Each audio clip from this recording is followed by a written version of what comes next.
Mereka berbondong-bondong hari Sabtu beribadah, mengkuduskan hari Sabtu. Mereka tidak menggantikan hari Sabtu itu dengan hari yang lain. Sedangkan Kristen beribadah hari Minggu tidak ada perintahnya. Mereka hanya mengikuti keinginan. Mereka hanya mengikuti apa yang mereka inginkan. Tetapi sama sekali tidak kemudian memiliki perintah dari Nabi atau memiliki perintah dari Tuhan. Jadi mereka hanya mengikuti nafsu mereka saja. Coba Anda sadari betapa hebatnya kekuatan yang menghipnotis saudara-saudara sampai kemudian bisa bergerombol pada hari Minggu secara kompak sedunia tanpa ada perintah dari Tuhan. Itu kekuatan apa yang menggiring saudara-saudara kemudian untuk bisa melakukan itu. Sedangkan Tuhan yang datang kepada Bani Israel memerintahkan mereka mengkuduskan hari Sabtu. Nah, itulah tanda-tanda nabi palsu yang kemudian mengajarkan manusia untuk melawan firman Tuhan, melawan perintah Tuhan. Padahal kalau kita lihat di dalam Keluaran 31 ini, orang-orang yang mencederai atau tidak kemudian mengkuduskan hari Sabat itu perintahnya dibunuh. Tapi Kristen tanpa ada beban, tanpa sedikit pun merasa bersalah, merasa berdosa, mereka merubah hari Sabtu ke hari Minggu tanpa ada perintah dari Tuhan dan tanpa ada beban sama sekali. Nah, inilah yang dikatakan di dalam kitab saudara di Matius 4. Matius 4 itu, Yesus berbicara kepada orang-orang Yahudi muridnya, waspadalah agar kalian jangan disesatkan. Sebab akan banyak orang datang memakai namaku dan berkata, akulah Kristus. Mereka akan menyesatkan banyak orang. Jadi banyak orang yang memakai nama Kristus, banyak orang memakai nama Yesus. Mereka itu akan menyesatkan banyak orang. Nah, di dunia ini hanya kelompok Kristen yang memakai nama Yesus Kristus untuk mencari banyak orang sebagai pengikutnya. Jadikanlah seluruh bangsa menjadi pengikutku. Itu bang. Waspadalah agar kalian jangan disesatkan, kata Yesus. Sebab akan banyak orang datang memakai namaku dan berkata, akulah Kristus. Mereka akan menyesatkan orang banyak. Nah, orang banyak yang disesatkan Kristus itu mana? Ada nggak selain Kristen, di luar Kristen, pengikut Kristus?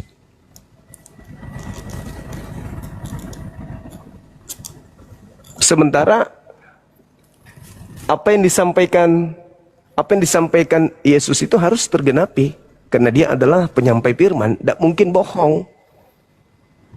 Berarti harus terbukti. Nah, kalau harus terbukti, maka kita cari siapa di dunia ini yang menjadi pengikut Kristus? Pengikut Kristus ya orang Kristen. Orang Kristen kan pengikut Kristus. Nah, sementara Yesus mengatakan mereka penyesat itu memakai namaku dan berkata, akulah Kristus. Mereka akan menyesatkan banyak orang.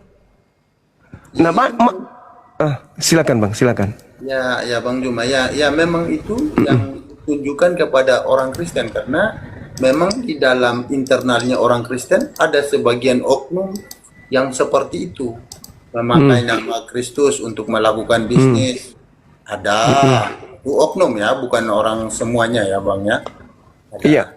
Ditunjukkan kepada yang orang internalnya Kristen. Yang kedua, saya mau tanggapi bahwa hari Sabat yang dikuduskan Tuhan untuk bangsa Israel untuk beribadah pada hari Sabat, karena Tuhan menguduskan hari Sabat. Kenapa umat Kristen sekarang beribadahnya pada hari Minggu?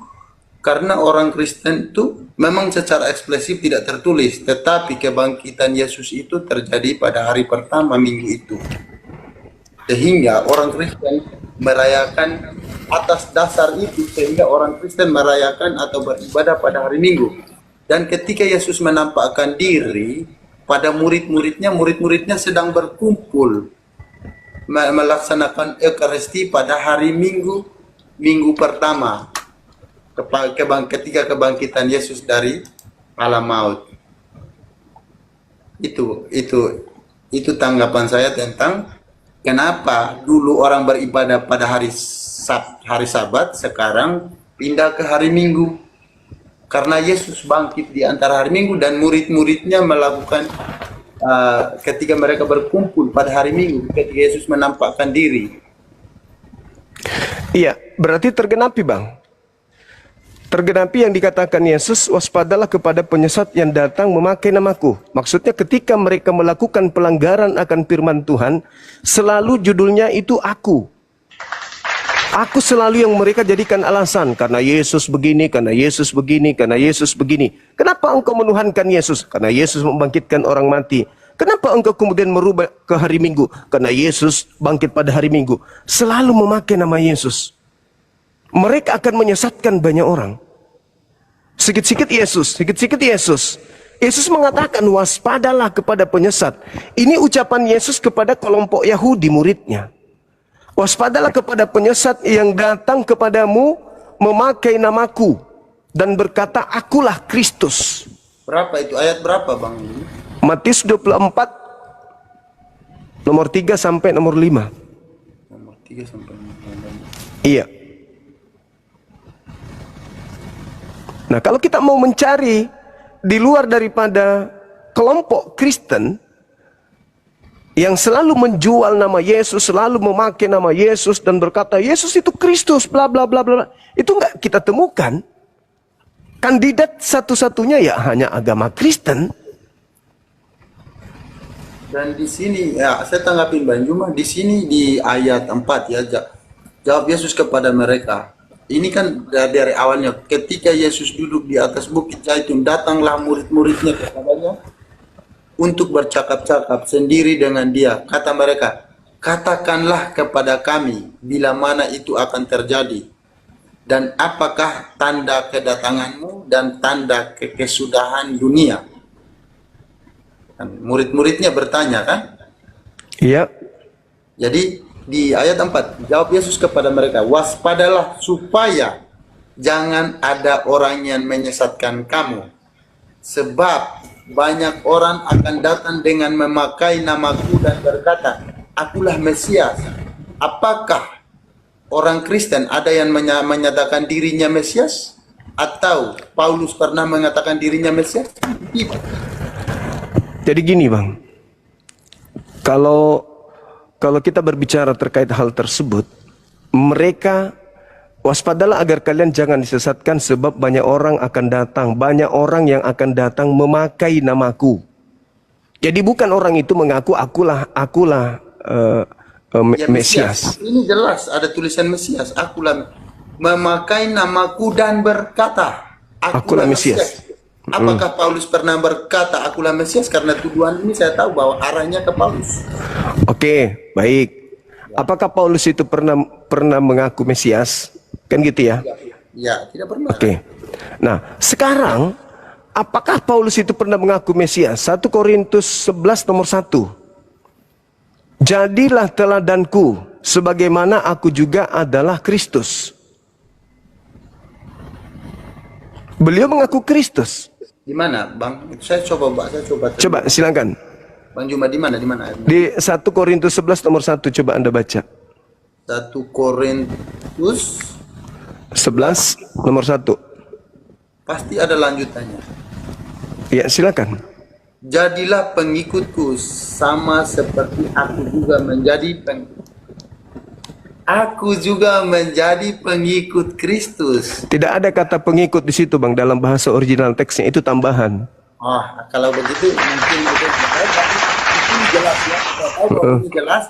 Jadilah pengikutku. Artinya Paulus katakan ke orang-orang itu supaya jadi pengikutnya, sama seperti Paulus mengikuti Yesus. Tidak ada kata mengikuti di situ, Bang. Coba Anda lihat di Alkitab Sabda. Di situ tidak ada kata pengikut. Di situ, jadilah teladanku sebab aku ini adalah Kristus. Itu menurut Bang Juma, tetapi yang jelas di dalam Alkitab tidak seperti itu ya. Ya, itu karena sudah diterjemahkan. Tapi kalau Anda melihat di original teksnya itu jelas. Itu jelas itu, Bang. Terserah Iya. Bang Juma. Oke. Oke Bang Juma, oke kalau memang itu seperti itu. Tapi di sini jelas ya, jadilah pengikutku, sama seperti aku juga menjadi pengikut Kristus. Dan di sini dikonfirmasi di dalam Korintus 4:16 sama Filipi 3:17. Sebab itu aku menasihati kamu, turutilah teladanku. Ya, oke. Ya. Oke, kita lihat di dalam Efesus 3, Bang. Boleh buka di Efesus 3? Efesus 3 ya Bang ya. Iya. Ayatnya Nomor 1 sampai nomor 3 coba Anda baca. 1 sampai 3 ya. Rahasia panggilan orang-orang bukan Yahudi. Ya, oke. Itulah sebabnya aku ini Paulus, orang yang dipenjarakan karena Kristus Yesus untuk kamu, orang-orang yang tidak mengenal Allah. Ya, terus 2. Memang kamu telah mendengar tentang tugas penyelenggaraan kasih karunia Allah yang dipercayakan kepadaku karena kamu, yaitu bagaimana rahasianya dinyatakan kepadaku dengan wahyu, seperti yang telah kutulis di atas dengan singkat. Artinya?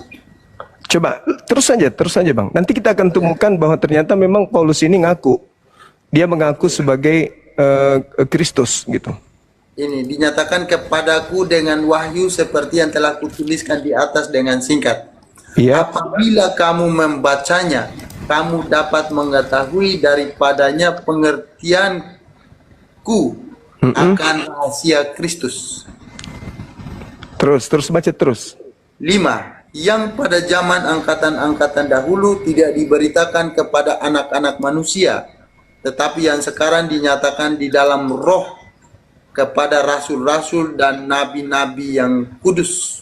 Iya. Yaitu bahwa orang-orang bukan Yahudi karena berita Injil turut menjadi ahli-ahli waris dan anggota-anggota tubuh dan peserta dalam janji yang diberikan dalam Kristus Yesus. Dari Injil itu, aku telah menjadi pelayan menurut pemberian kasih karunia Allah yang dianugerahkan kepadaku sesuai dengan pengajaran kuasanya. Ya. Terus Bang?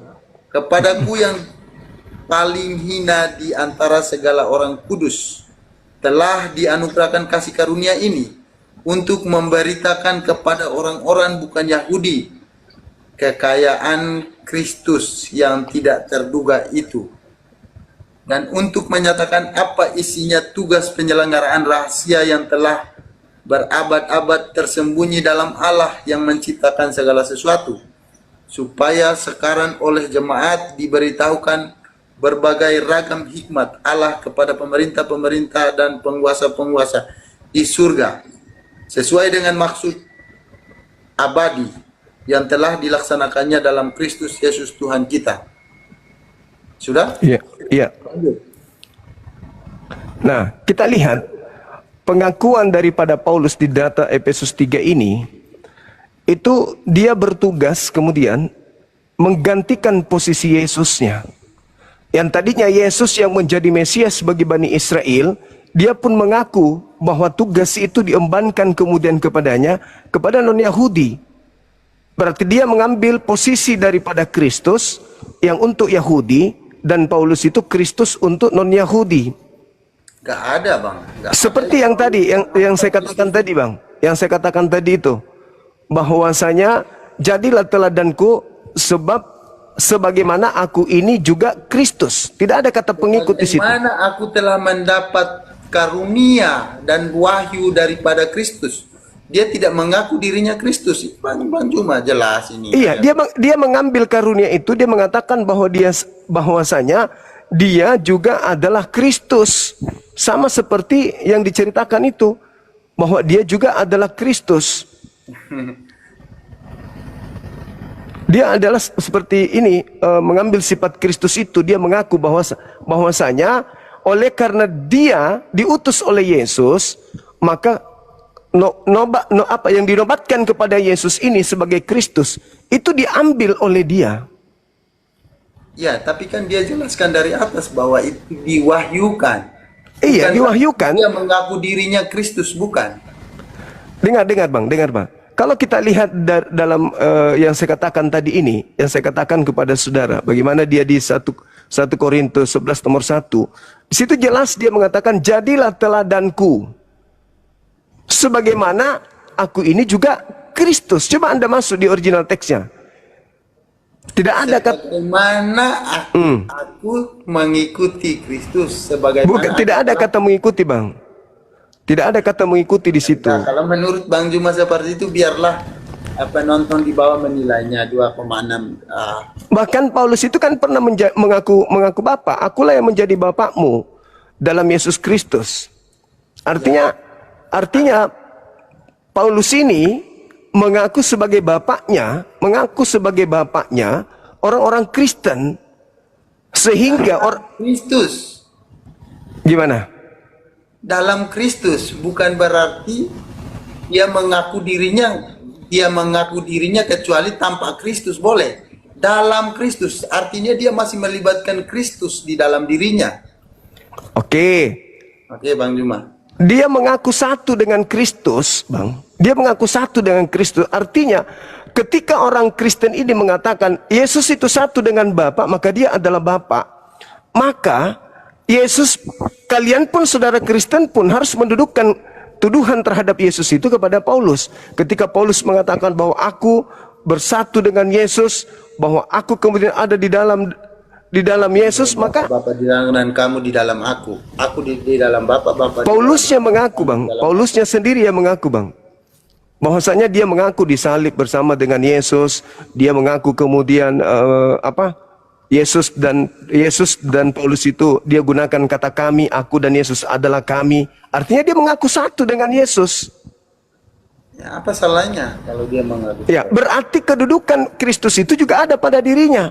Coba Anda bacakan saya di dalam 2 Korintus 3, Bang. Boleh nggak? 2 Korintus 13 nomor 4. 13 nomor 4. Karena sekalipun ia telah disalibkan oleh karena kelemahan, namun ia hidup karena kuasa Allah. Memang kami adalah lemah di dalam dia, tetapi kami akan hidup bersama-sama dengan dia untuk kamu karena kuasa Allah. Jelas ayatnya, Bang. Nah, berarti Paulus mengaku bersama dengan Yesus kan, bersatu dengan Yesus kan? Gak apa-apa, bagi orang kami gak masalah. Dia satu di dalam Kristus gitu loh. Gini, berarti Yesus pernah berkata seperti ini, Bang Juma. Aku di dalam Bapa, Bapa di dalam aku, dan kamu di dalam aku. Gak apa-apa. Berarti gugur kalau begitu Yesus Tuhan, karena aku dan Bapa adalah satu, gugur itu kan? Kalau orang Katolik itu begini, Yesus itu tetap sebagai utusan. Firman yang diutus oleh Allah. Berarti dia bukan Tuhan. Tuhan yang mana dulu, Bang? Hah? Tuhan yang seperti apa dulu? Tuhan yang kami pahami, Tuhan itu cuma satu, tidak dua. Ya, kami juga sama. Tuhan itu satu. Ya, yang mana Tuhan yang satu itu, Bang? Tuhan yang disematkan kepada Yesus itu, yang dimaksud dengan Tuhan yang disematkan kepada Yesus itu Tuhan penguasa langit dan bumi. Jadi Yesus ini Tuhan apa dia? Kalau di bahasa lain contohnya Lord, ya, Lord God. Tuhan berarti. Anda kalau ditranslatekan ke dalam bahasa Indonesia Tuhan, berarti salahnya LAI, ya. Iya. Tetapi yang jelas di dalam Injil tertulis Tuhan, ya. Kami ikuti dia Tuhan. Begitu. Ya. Oke. Baik.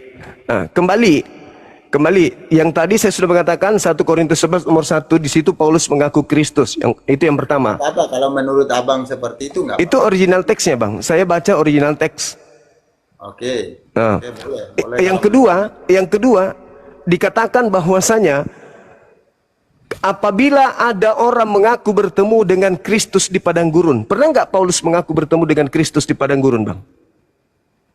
Itu ayatnya gimana dulu? Ayatnya tentang apa? Matius 24 yang tadi itu kan masih berbicara mengenai Kristus palsu. Kristus palsu, ya, ya. Matius 24 berapa tadi? Lupa saya, Bang. Matius 24, coba lihat di data nomor 23-nya. 23 ya, Bang Juma ya. Iya. Waktu itu jika orang berkata kepada kamu, lihat Mesias ada di sini atau Mesias ada di sana, jangan kamu percaya. Ini Mesias ya. Ada, harus ditekankan Mesias di sini. Iya, kalau ada orang berkata ada Mesias di sana, ada Mesias di sini, jangan kau percayakan perintahnya. Ya, sebab Mesias palsu dan nabi-nabi palsu akan muncul dan mereka akan mengadakan tanda-tanda. Ini jelas di 24 ini.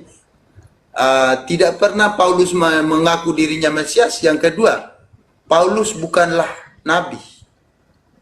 Oke. Kita lihat Bang, kita lihat di data 23-nya. Apabila ada orang berkata, lihat ada Mesias di sini. Oke, boleh. Paulus pernah melihat Mesias enggak? Paulus pernah melihat. Nah, menurut Yesus percaya atau jangan percaya? Tapi di sini ditekankan bukan melihat Mesias, tapi di sini ditekankan bahwa di nomor ayat yang 24 ya, sebab Mesias palsu. Nah, berarti ada Mesias palsu kepada nabinya, nabi palsunya. Paulus tidak pernah mengaku dirinya Mesias atau mengaku dirinya nabi. Itu ini susahnya kalau cuma menggunakan terjemahan. Kitab ini muncul di Indonesia setelah Indonesia merdeka, sebelum Indonesia merdeka. Original teksnya itu harusnya dipahami. Jadi di situ di nomor 23-nya, jadi apabila ada orang berkata ada Mesias di sini. Kan gitu. Nah, sekarang kalau kita lihat di dalam Yohanes 16 nomor 7, adalah benar jikalau aku pergi, sebab kalau aku tidak pergi, maka roh kebenaran atau seorang penghibur itu tidak akan datang kepadamu. Apabila ia datang, ya, apabila ia datang, maka dia akan memuliakan aku. Nah, inti dari Yohanes 16 itu adalah Yesus pergi. Kalau tidak pergi, maka penolong lain tidak datang. Kan gitu, Bang? Betul gak? 26 ya. Jadi apabila orang berkata kepadamu, lihat ia ada di padang gurun. Siapa yang pernah mengaku bahwa ada di padang gurun ini? Nabi yang pernah dari padang gurun? Kan tidak ada. Astagfirullahaladzim. Apabila ada seorang yang mengaku bertemu dengan Kristus di padang gurun. Di mana itu? Di ini. 23 tadi. 26-nya kan? 25. Camkanlah. 25. Camkanlah. Aku sudah mengatakan terlebih dahulu kepadamu. Jadi apabila orang berkata kepadamu, lihat ia ada di padang gurun, janganlah kamu pergi ke situ. Ini masih sambung dari 24, bahwa ada yang mengaku lihat Mesias di padang gurun, janganlah kamu pergi ke situ. Terus yang mengatakan siapakah engkau Tuhan? Akulah Yesus Kristus yang kau aniaya. Itu siapa yang mengatakan begitu? Siapa yang pernah mengaku bertemu itu di padang gurun, Bang? Paulus pernah bertemu, tapi Paulus ini bukanlah seorang Mesias atau nabi. Lah. Ya kan Anda pengikutnya. Sekarang permasalahannya adalah di situ yang Anda baca tadi itu data untuk itu ucapan Yesus kepada siapa? Yesus sedang berbicara dengan siapa? Ya, Yesus sedang berbicara dengan murid-muridnya. Tapi yang dimaksud di sini nabi palsu, bukan nabi palsu dengan Mesias palsu. Paulus ini bukanlah Mesias, bukanlah nabi, bukanlah juga Mesias. Paulus ini adalah seorang rasul. Lah, kalau rasul berarti nabi. Enggak, nabi Apa? dengan rasul itu berbeda. Rasul itu apa, Bang? Rasul itu apa rupanya? Ya, coba kita cek dulu, saya cek dulu ya. Ya, coba rasul, definisi rasul itu apa? Ya, coba Bang Juma yang ini. Bang Juma yang jelaskan. Ya, rasul itu adalah seorang nabi yang menerima firman dari Tuhan untuk disampaikan kepada umatnya. Jadi nabi itu orang yang menerima firman untuk dirinya.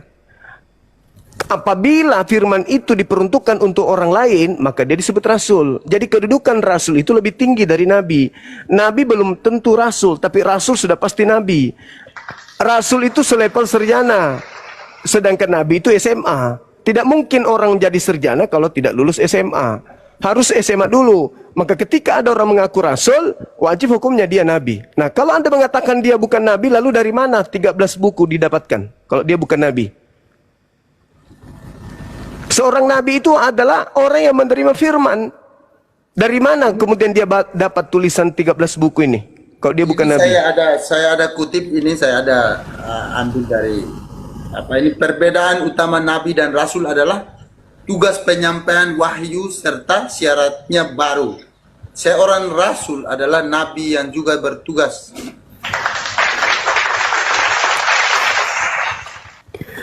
Jadi rasul itu nabi, abangku. Makanya ketika dikatakan Mesias palsu dan nabi palsu, artinya ada Yesus palsu bertemu dengan rasul palsu. Kena dia. Kena dia. Kalau dia bukan nabi, bagaimana bisa jadi rasul? Makanya ketika Anda membaca, rasul adalah seorang nabi. Nah memang, nabi itu wajib hukumnya menerima wahyu. Nah, setelah dia menerima wahyu, menyampaikan wahyu itu kepada orang banyak, orang lain, maka dia rasul. Nah, ini ada perbedaannya. Sedangkan nabi menerima wahyu untuk dirinya sendiri dan tidak wajib menyampaikan kepada orang lain. Nah, sedangkan atau Paulus membawa hukum baru. Nah, sedangkan Paulus itu menulis surat untuk dirinya atau untuk orang lain? Untuk orang lain. Berarti dia adalah rasul, berarti dia adalah nabi yang menerima. Rasul adalah nabi yang juga bertugas menyampaikan wahyu kepada umat manusia dan membawa syariat baru untuk mengubah tatanan masyarakat. Nah, sekarang menurut Anda ada bedanya sedikit.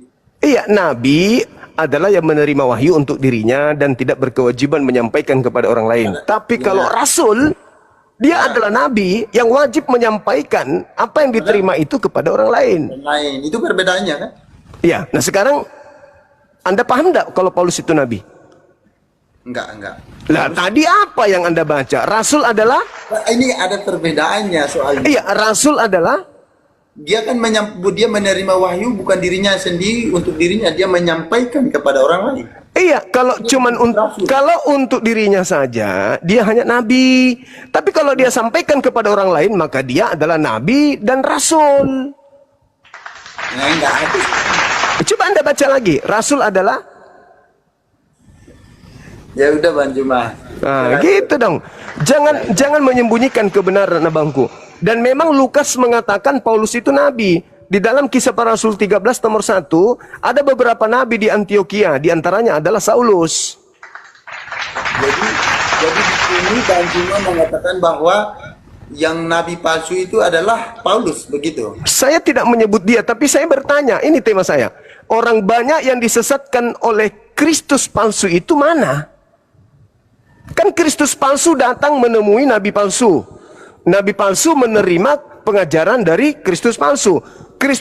Kristus palsunya datang kepada si nabi palsu mengajarkan, hei nabiku, ajar orang-orang semuanya untuk menuhankan aku. Yang datang kepada si nabi palsu ini juga adalah Kristus palsu. Coba saya buktikan Bang, saya buktikan. Sekarang begini, coba Anda buka sekarang di kitab saudara, Yohanes 16 nomor 7 sampai nomor 15. Coba Anda buka. Supaya kita buktikan bahwa yang datang kepada Paulus itu adalah Kristus palsu. Dan kedudukan Paulus itu adalah nabi palsu. Dan supaya kita tahu siapa orang banyak yang disesatkan oleh mereka. Ya, Aliteng lah. Siapa lagi? Silakan saudara. Baca Yohanes 16. Boleh? Supaya didengarkan. Kita yang mendahului kemenangan. Ya, Yohanes 16. 16 kan? Yohanes 16 nomor 7 sampai nomor 15, iya. Nomor 7 sampai nomor 7 sampai seterusnya aja, sampai nomor 8. Namun benar yang kukatakan ini kepadamu adalah lebih berguna bagi kamu jika aku pergi. Sebab kalau aku tidak pergi, penghibur itu tidak akan datang kepadamu. Tetapi jikalau aku pergi, aku akan mengutus dia kepadamu. Dan kalau ia datang, ia akan menginsafkan dunia akan dosa, kebenaran dan penghakiman. Keadilan dan penghakiman. Nah sekarang gini Bang. Dosa, karena mereka tetap tidak percaya kepadaku. Sekarang gini. menurut Yesus dia harus pergi kan? Sebab kalau dia tidak pergi, maka roh kebenaran itu tidak datang, betul? Betul. Nah, menurut saudara, ketika Yesus sudah terangkat ke langit di tahun 33, yang datang siapa? Roh kebenaran atau yang datang siapa, Bang? Enggak, ya roh kebenaran. Nah, roh kebenaran. Terus yang datang kepada Paulus siapa? Enggak ada hubungannya di sini tentang dengan Paulus. Ya, Loh, 16. abangku, di situ dikatakan, di situ dikatakan, adalah benar yang kukatakan kepadamu, lebih baik aku pergi, adalah lebih baik jika aku pergi, sebab kalau aku tidak pergi, maka seorang penolong lain itu, penghibur itu tidak akan datang. Maka aku harus pergi supaya dia datang. Artinya, setelah Yesus pergi, bukan Yesus yang datang, tapi penolong lain.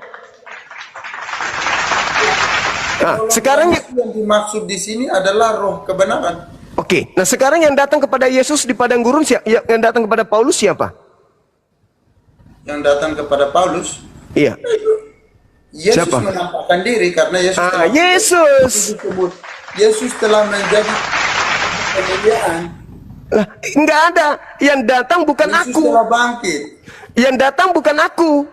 Yang datang adalah penghibur lain. Ayo bang, ayo lembutkan hati bang, lembutkan hati.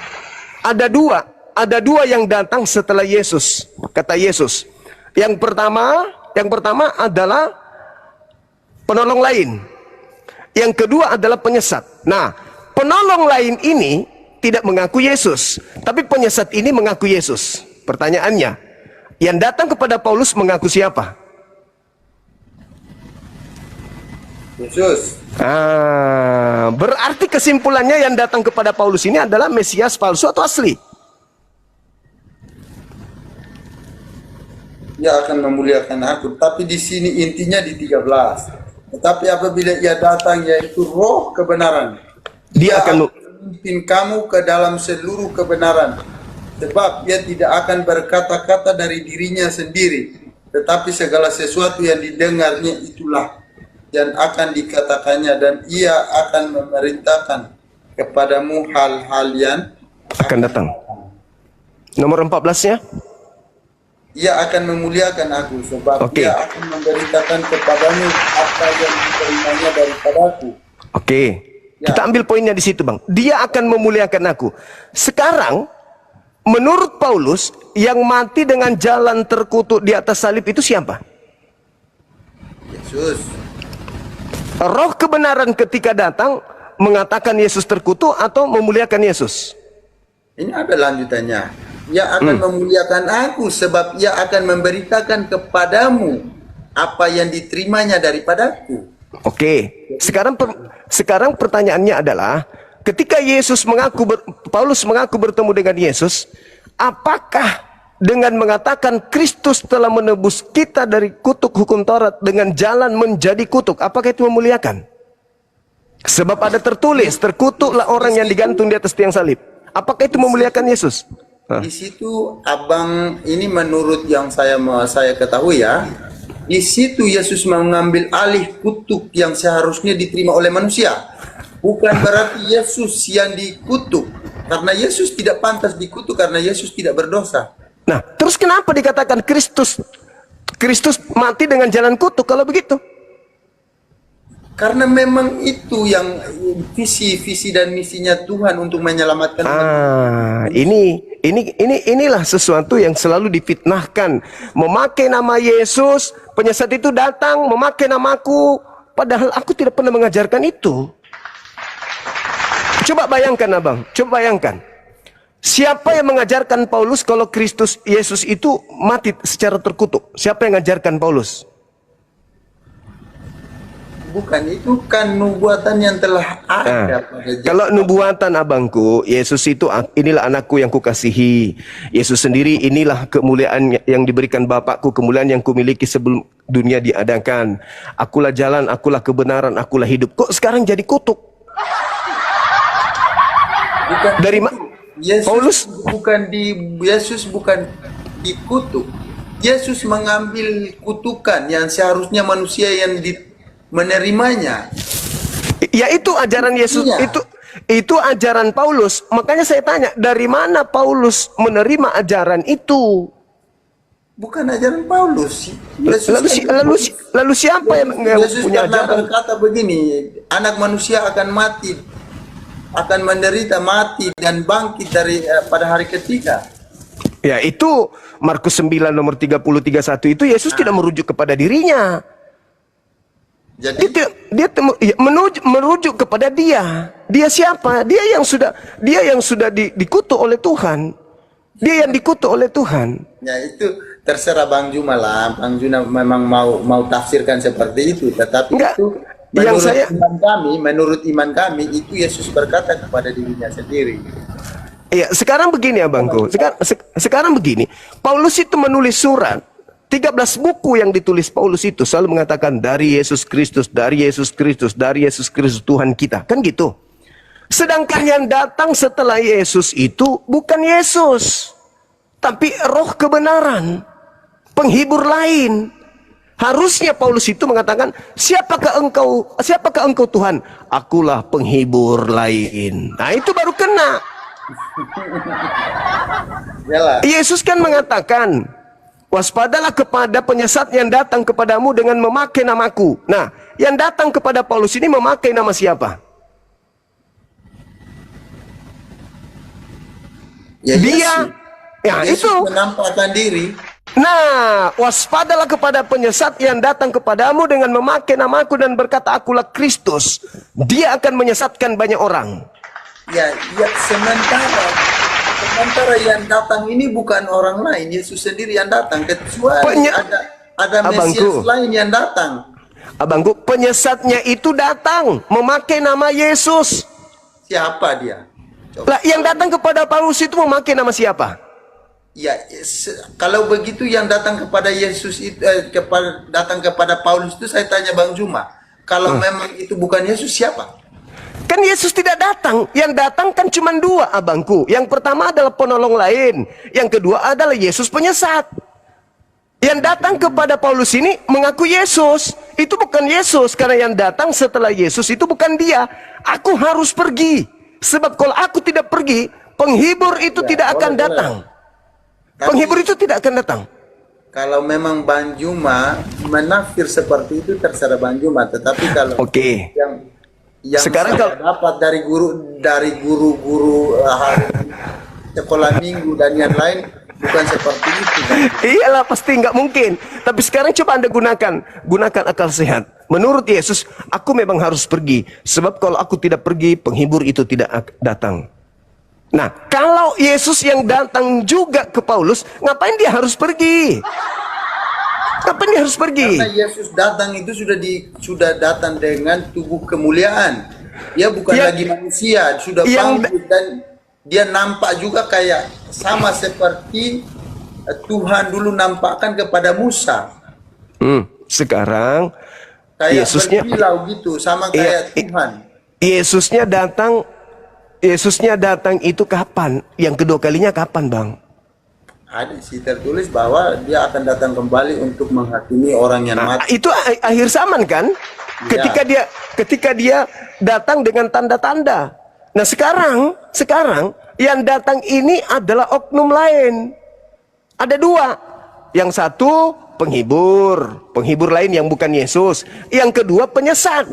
Penyesat ketika dia datang, dia memakai nama Yesus. Akulah Yesus, akulah Mesias.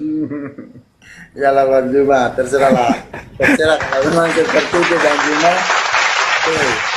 Kita kasih kesempatan kepada yang lain kalau yang lain siapa. Iya, oke. Silakan. Terakhir dari saya, Bangku. Iya. Jadi kalau yang datang kepada Paulus ini adalah Mesias palsu, kata Yesus, dia akan menyesatkan banyak orang. Banyak nggak pengikut Paulus sekarang? Berat saudara, berat.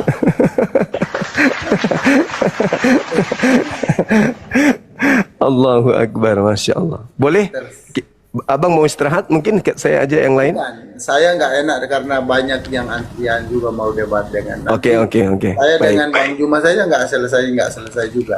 Baik. Kalau memang, Masya Allah, memang makasih. itu ya harusnya Bang Juma kasih kesimpulan terakhir ya, dari rangkuman dari pembahasan kita tadi.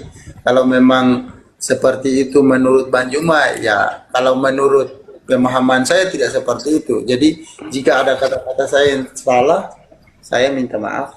Iya, baik Bang. Saya juga demikian adanya. Oke, makasih ya Bang ya. Oke, makasih. Sip. Karena di Makasih, bawah Bang. banyak typingan bahwa saya pansos.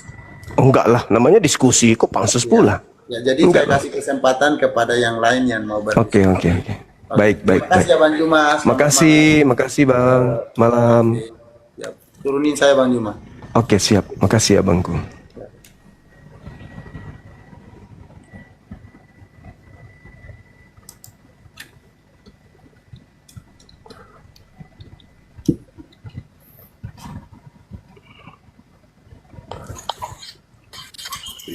Ntar saya tutup saja.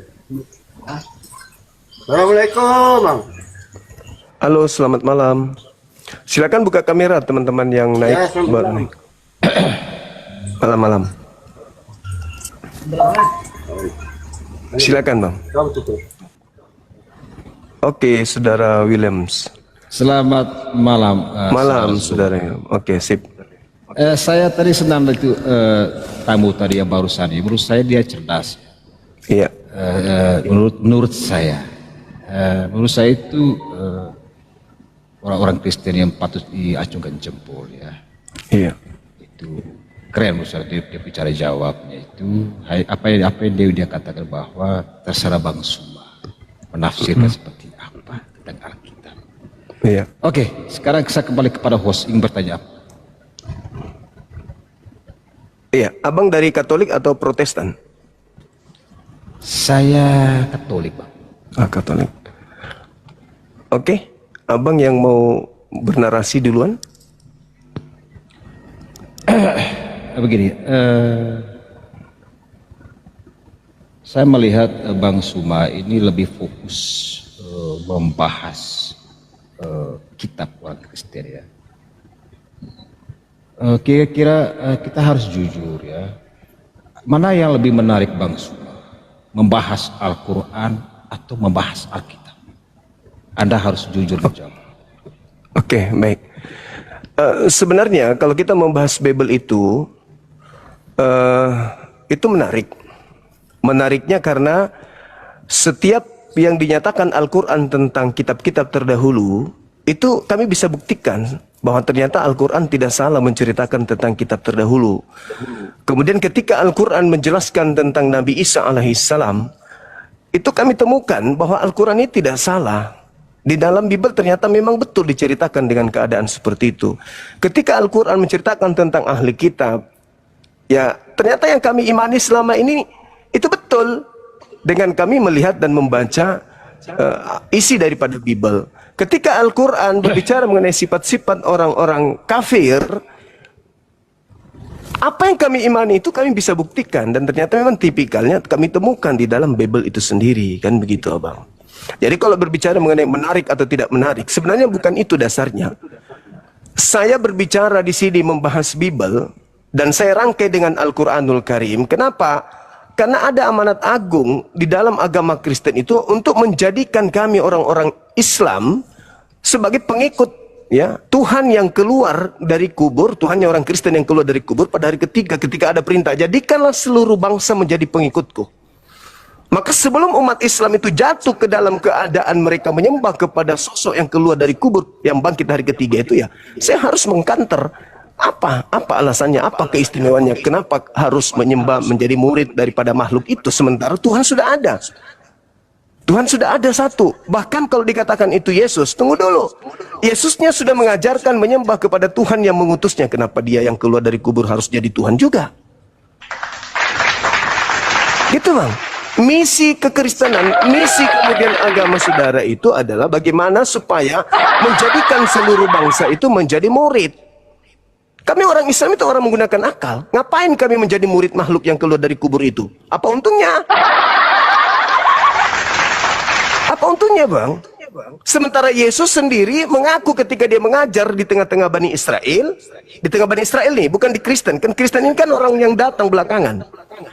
Yesus di tengah-tengah Bani Israel Kalau mengajarkan. orang Islam datang malah lebih duluan, orang Kristen atau orang Oh, Kristen dulu dong, karena penyesat itu harus datang ke murid-murid Yesus. Harus datang, harus ada penyesat sesaman dengan Yesus yang datang kemudian menyesatkan murid-muridnya. Harus, wajib. Alhamdulillah, bukan kami. Karena kami tidak memakai nama Kristus di masjid, tidak memakai nama Mesias di masjid.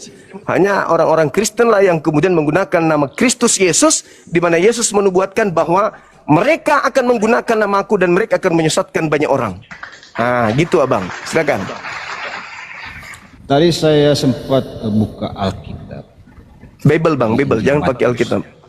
Ya. Di Injil Matius. Tadi saya menemukan kata itu. Pakai kata Bible Bang, karena Bible lebih dulu daripada Alkitab. Alkitab itu belakangan. Jadi saya ingin baca ini singkat aja. Ini pengakuan Petrus. Setelah Yesus tiba di daerah Kaisarea, ini Matius 16 ayat 13. Anda bisa baca. Iya. Setelah Yesus tiba di daerah Kaisarea Filipi, ia bertanya kepada murid-muridnya, kata orang, siapakah anak manusia itu? Jawab mereka, ada yang mengatakan Yohanes Pembaptis, ada yang mengatakan Elia, dan ada pula yang mengatakan Yeremia atau salah seorang dari para nabi. Nah, jadi ketika Anda mengatakan, di dalam Islam itu juga mengakui Yesus adalah para nabi, ya. Nabi lah, nabi utusan Allah. Tetapi Yesus bertanya kepada Santo Petrus, tetapi apa katamu? Siapakah aku ini? Ya. Lalu Petrus menjawab, engkau adalah Mesias, anak Allah yang hidup. Lalu kata Yesus kepadanya, berbahagialah engkau William Supar, Petrus maksudnya. Berbahagialah engkau Simon bin Yunus, sebab bukan manusia yang mengatakan itu kepadamu, melainkan Bapa-Ku yang di surga. Apakah Anda bisa mengerti itu kata-kata? Ngerti lah Bang. Jadi artinya dengan ucapan Yesus dan ucapan murid-muridnya termasuk Simon bahwa Yesus itu adalah Mesias, utusan Tuhan, iya hamba Tuhan, itu udah jelas tuh. Berarti ada Kristus baru, ada Kristus baru yang dilantik nanti setelah penyaliban. Ini Yesus sudah Kristus dari sejak, iya. Ada Kristus baru yang dilantik setelah penyaliban. Sedangkan Yesus ini sudah diketahui oleh orang-orang Yahudi bahwa dia adalah Kristus dari sejak lahir. Siapakah aku ini menurut engkau wahai Simon? Engkau adalah anak Allah, engkau adalah Mesias anak Allah. Ya, benar. Nah, lalu siapa itu Bang yang dilantik menjadi Kristus setelah penyaliban? Yang dilantik setelah penyaliban? Iya, siapa itu? Kisah Para Rasul 2 nomor 36. Jadi orang-orang Israel, orang-orang Yahudi harus tahu bahwa Yesus yang kau salibkan itu telah dijadikan menjadi Tuhan dan Kristus. Itu siapa itu? Bukankah orang-orang Yahudi sudah tahu bahwa pada hari ini telah lahir bagimu? Yang lahir ini adalah Kristus kan? Terus kenapa ada Kristus baru setelah penyaliban? Di mana itu? Di kitab mana bahwa ada Kristus setelah penyaliban? Kisah Para Rasul. Saya pegang kata-kata ada. Di Alkitab mana bahwa Bible Bang, Bible. Alkitab itu datang belakangan. Bible. Di dalam Kisah Para Rasul. Apakah sesuai dengan apa yang Anda katakan bahwa setelah penyaliban ada Kristus palsu? Ada Kristus baru, terserah kalau Anda mengartikan palsu ya itu derita. Ya, maksudnya ada tertulis benaran di Alkitab sama-sama. Ada dong banyak ya, coba, pun. Di kitab berapa? Kisah Para Rasul 2 nomor 36. Ya, kita nggak boleh ngarang-ngarang loh, Bang. Jadi kita harus Saya Muslim, Bang. Saya bukan Kristen. Saya Muslim kebetulan. Iya. Jadi semoga Muslim juga jangan ngarang-ngarang loh. Kan bukan ya justru karena itu Muslim itu enggak ngarang. Di mana tadi yang Anda mengatakan? Di Kisah Para Rasul 2 nomor 36.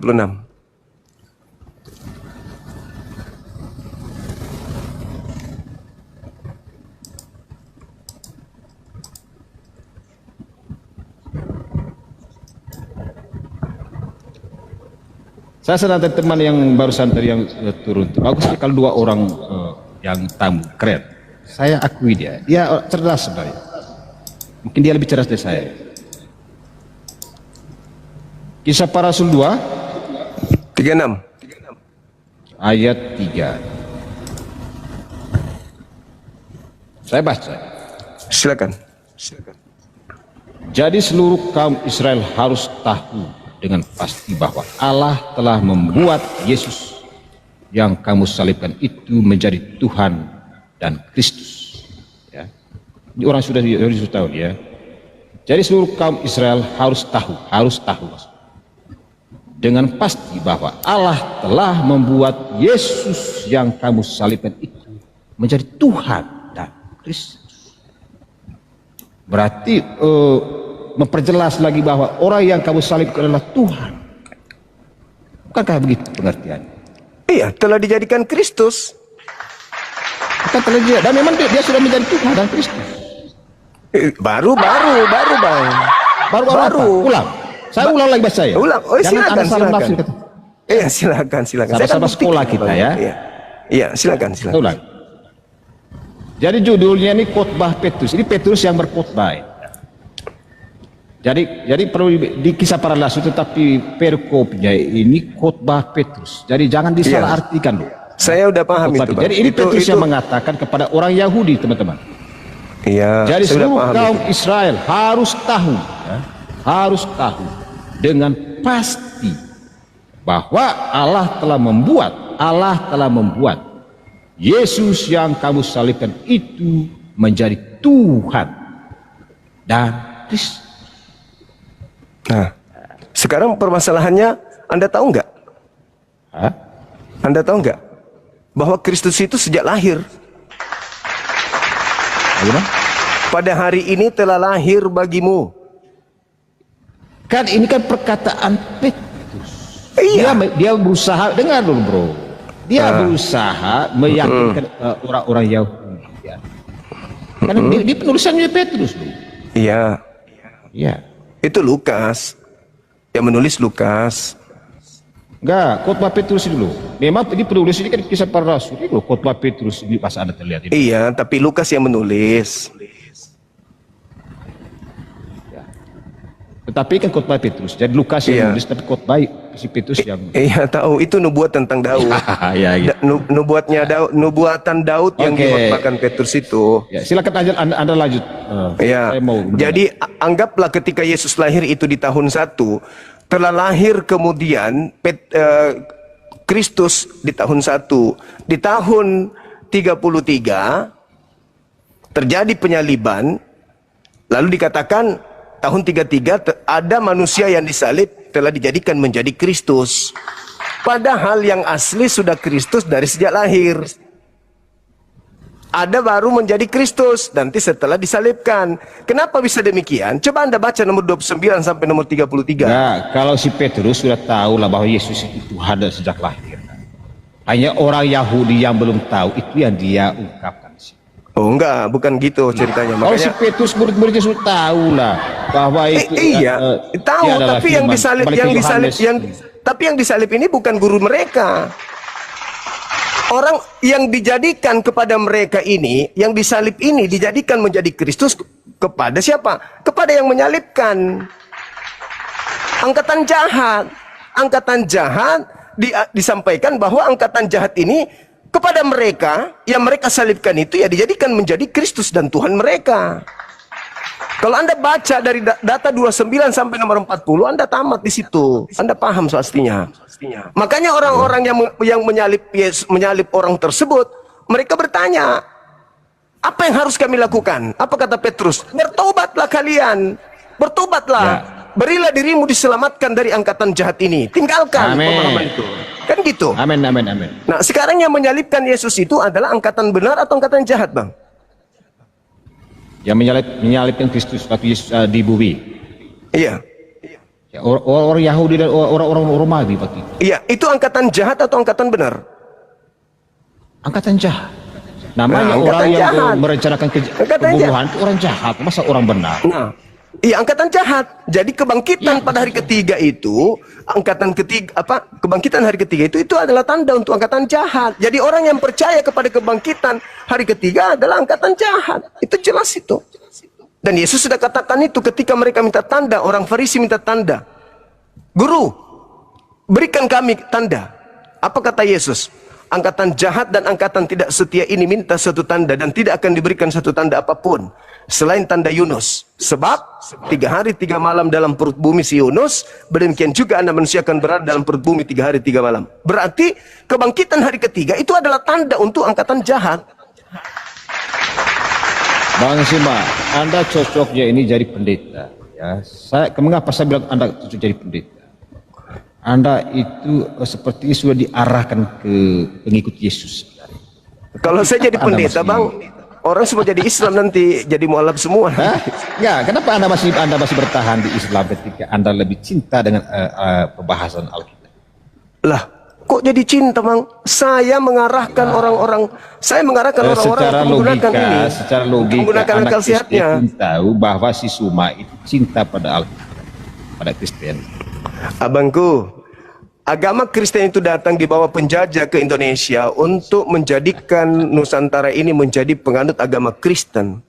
Kami umat Islam menolaknya. Kami tidak mau menyembah makhluk yang keluar dari kuburan. Kami tidak mau menuhankan Tuhan yang dilantik oleh Tuhan. Orang Israel harus tahu bahwa Yesus yang kau salibkan itu telah dijadikan menjadi Tuhan. Hanya orang yang kurang akal lah yang mau menuhankan manusia yang baru dilantik menjadi Tuhan. Tidak mau kami, Bang. Karena Tuhan itu sudah ada. Tuhan itu sudah ada. Nah, bagi angkatan jahat, karena mereka jahat, maka diberikan kepada mereka Tuhan sendiri. Itu, Bang. Al-Quran sudah mengatakan itu. Di dalam surah Al-A'raf ayat 27. Aku Tuhan menjadikan iblis menjadi Tuhan mereka karena mereka tidak beriman. Mantap sekali Al-Quran saya itu, abangku. Jadi kata Al-Quranul Karim sama seperti khotbah Petrus. Orang Israel harus tahu bahwa Yesus yang kau salibkan itu telah dijadikan menjadi Tuhan bagi kalian. Telah dijadikan menjadi Kristus bagi kalian. Kalian siapa? Angkatan jahat. Makanya mereka yang menyalibkan itu baca nomor 40-nya. Apa yang harus kami lakukan? Bertobatlah kalian dari angkatan jahat ini. Itu. Seperti itu, abang. Jadi makanya tema ini orang banyak yang disesatkan Kristus itu yang mana? Ya, siapa lagi pengikut Kristus di muka bumi ini kalau bukan Kristen? Itulah yang dimaksud. Dulu saya Anda keren ya. Anda keren, maksudnya begitu teman-teman. Untuk mengaku Yesus Tuhan dan tidak, walaupun dia berada di luar Kristen, no problem menurut saya. Kenapa dimatikan mute-nya, Bun? Capek juga saya bicara sendiri.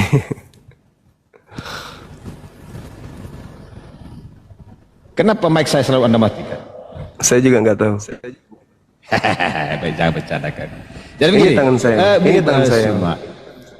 Saya senang ketika Anda itu membahas Alkitab. Malah menurut saya Anda lebih jago daripada pendeta-pendeta. Oh, memang pasti itu, Pak. Ya.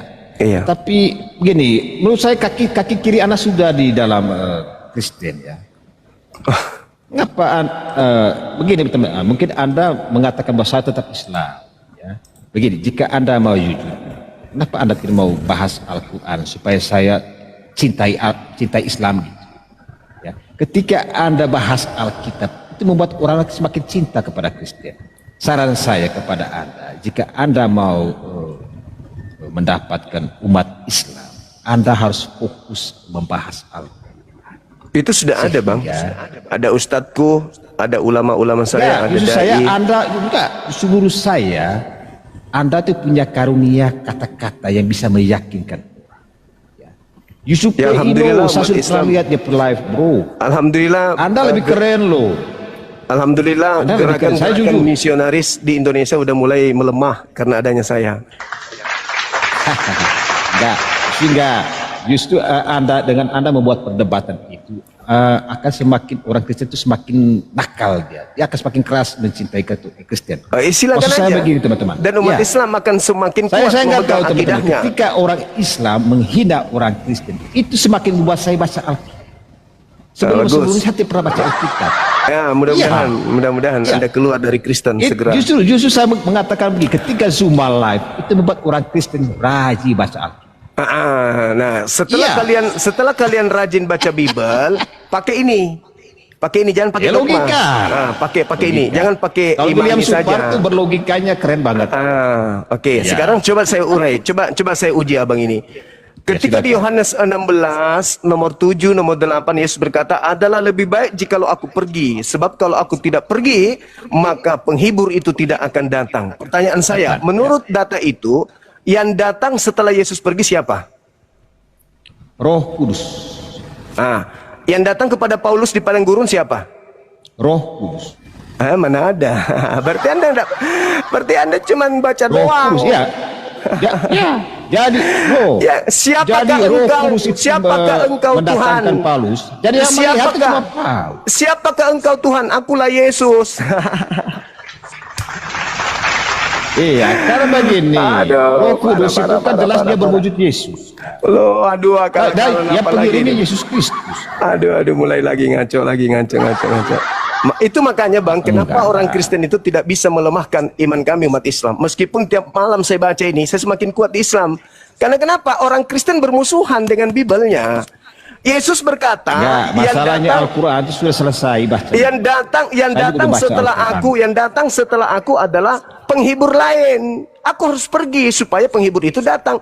Ternyata yang datang kepada Paulus adalah justru Yesus. Maka tidak nyambung. Iya. Paulus itu salah naskah. Paulus itu salah skenario. Harusnya Paulus itu baca dulu Yohanes, baru dia bikin surat. Lukas itu salah cerita. Yesusnya mengatakan, aku harus pergi. Sebab kalau aku tidak pergi, Mas Bro. Jangankan maka roh Paulus. kebenaran itu tidak datang. Dengar dulu. Jangankan Paulus, saya juga pernah melihat Yesus dalam mimpi. Nah, Saya tidak bersaksi seperti Paulus, bro. Kata Yesus rata-rata di dalam orang Kristen Matius itu kata pernah bertemu Yesus. Kata Yesus di dalam Matius 24 nomor 23 dan seterusnya. Jadi apabila ada orang berkata ada Yesus di sini, ada Yesus di sana, jangan kamu percaya. Jika Yesus kata dalam mimpi itu bagaimana? Oh, tidak bisa, karena yang datang setelah Yesus menurut Yesus bukan Yesus. Oh, berarti Yesus bukan Tuhan dong kalau begitu. Lah memang bukan. Yang mengajarkan Yesus Tuhan kan cuma berarti Anda. sekarang ya Tuhan siapa? Pencipta langit dan bumi yang disembah Yesus. Ya siapa? Bisa diberi siapa gak Tuhan? Orang Yahudi menyebutnya Elohim, kami menyebutnya Allah. Ya, Allah itu Anda bisa mengenal dari mana Allah? Dari alam semesta ini, sanurihim. Kekuasaan Allah diperlihatkan di alam semesta. Pencipta memperlihatkan keberadaannya dengan menciptakan alam ini. Dengan melihat alam ini, maka orang yang punya akal sudah tahu, oh Tuhan itu ada. Nggak mungkin alam ini ada kalau Tuhan itu tidak ada. Jadi gimana caranya Anda bisa tahu Tuhan bahwa Allah yang menciptakan? Iya dong. Lalu siapa yang menciptakan alam semesta ini? Yang menciptakan alam semesta ini siapa? Ya. Yang menciptakan alam semesta ini bagaimana siapa? Anda bisa mengetahui bahwa Allah benar yang menciptakan alam semesta kalau bukan tanpa Alkitab? Kalau bukan Tuhan siapa lagi? Kalau bukan Tuhan siapa tanpa lagi? Alkitab, Anda tidak akan tahu siapa Allah sebenarnya yang menciptakan. Tetapi karena di dalam Islam mengaku bahwa kitab Taurat dan Zabur itu sudah diakui di dalam. Sehingga ngaco. Ilmu kosong, kepala sombong, mulut lebar, nggak ada otak. Maaf bang, saya turunkan orang yang tidak punya ilmu tapi kayak kelihatan biar dianggap kayak berilmu tapi kosong. Maaf ya bang ya. Lebih suka saya orang yang bodoh mau belajar.